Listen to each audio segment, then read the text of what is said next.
भगवान के लिए हो जाएगा।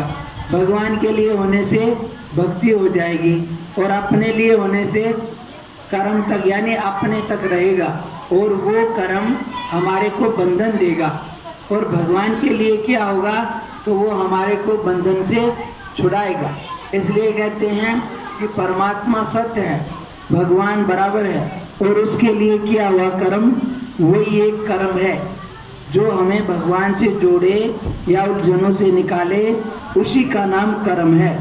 बाकी जितना भी है तुम दिन रात कुछ भी करो वो बांधने वाला है, उलझाने वाला है, सुलझाने वाला, निकालने वाला तो एक भगवान के लिए भाव से भजन करो, भक्ति करो, पाठ करो, प्रार्थना करो, सेवा करो। सेवा अर्थात भगवान के लिए कुछ भी बनाओ, उसका भाव है तो वो भक्ति में बदल जाएगा।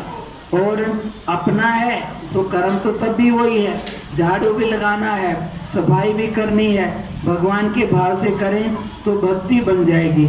और अपने तक करें तो वो बांधने वाला कर्म होगा। समझ में आता है? इसलिए कहा ना कि मेहंदी तो लगाई पर किसके लिए? भगवान के लिए लगाने से अगर भगवान को अच्छा लगे उसको सजाने के लिए तो वो भक्ति में चली जाएगी और अपने लिए हो जाए तो वो कामना में चला जाएगा। इसलिए कहते हैं कि वही कर्म है, उसका भाव बदल लो। अब तुम कहाँ बैठने जाओगे समाधि लगाने? समाधि लगाने थोड़ी जाओगे, घर का काम करना है। कोई भी बोलेगा ये चाय देना है कुछ, लेकिन उसमें भाव बदलना है कि भगवान के लिए भाव किया तो भक्ति हो जाएगी। और दूसरी जगह रहा तो वो कामना, और कामना बांधने वाली वस्तु है और भक्ति छुड़ाने वाली है। इससे कहा कि भाव से सब होता है। बढ़िया भाव रख करके तुम कहीं भी चले जाओ। अरे बढ़िया भाव से तो किसी को गाली भी दो ना तो अगला नाराज होता है? नहीं होता ना, क्योंकि अंदर जानता है अंदर में मीठा भाव है। आपस में देते ही हैं, लेकिन कपट से मीठा भी बोलो तो अच्छा नहीं लगेगा। इसलिए बढ़िया भाव रखो तो कहीं भी चले जाओ, कोई डर भय नहीं है। और कपट हो तो अपनी गली में और घर में भी डर लगेगा ना। तो ऐसा समझ करके ये भगवान का है तो इससे क्या होगा कि भोजन बनाना, चाय बनानी, कुछ भी बनाना भगवान के लिए है, मेरे लाला के लिए है, बच्चे के लिए। उसमें भगवान की भावना होने से वो कर्म भगवान से जोड़ने वाला बन जाएगा, वो हमें उलझन से छुड़ाने वाला बनेगा। और अपने लिए तक करेंगे तो वो हमें उलझाने वाला होगा। कारण वही है लेकिन भाव बदलने से उसका पूरा अर्थ यानी कि फल में अंतर आ जाएगा, परिणाम बदल जाएगा। इसलिए भगवान के लिए किया हुआ कर्म सत्य, क्योंकि भगवान बराबर है, और दुनिया के लिए किया हुआ कर्म असत्य है। क्यों?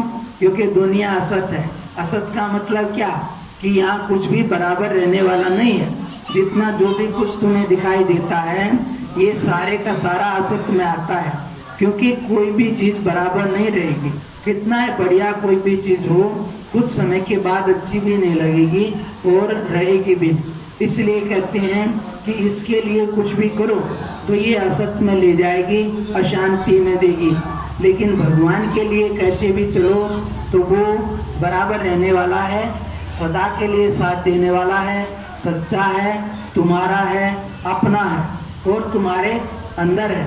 सब के अंदर है तो तुम्हारे अंदर भी है। इसलिए इतना सा भाव करके ख्याल करना है कि जो परमात्मा सब में है, मेरे में भी है, अब सब के अंदर वही बैठा है, उसी से व्यवस्था होती है। तो एक बात समझने की है कि उसकी व्यवस्था में गलत नहीं होता है, उसको सब कुछ मालूम है किस आदमी ने कब क्या किया है, इसलिए उसके यहाँ गलत होता ही नहीं। तो एक ही बात समझ ले जीवन में, और कोई भी कुछ बोले उल्टा सीधा आ जाए तो उस समय चुपचाप स्वीकार कर ले कि इसके अंदर भगवान बैठा है और भगवान सब जानता है। इसलिए जो भी आया है वो मेरा ही है और मेरे भले के लिए है। इतनी सी बात समझ ले और जीवन में धारण कर ले, लाइट तो आ रही है, कहाँ से बंद हो रही बार बार, कल्याण हो जाएगा।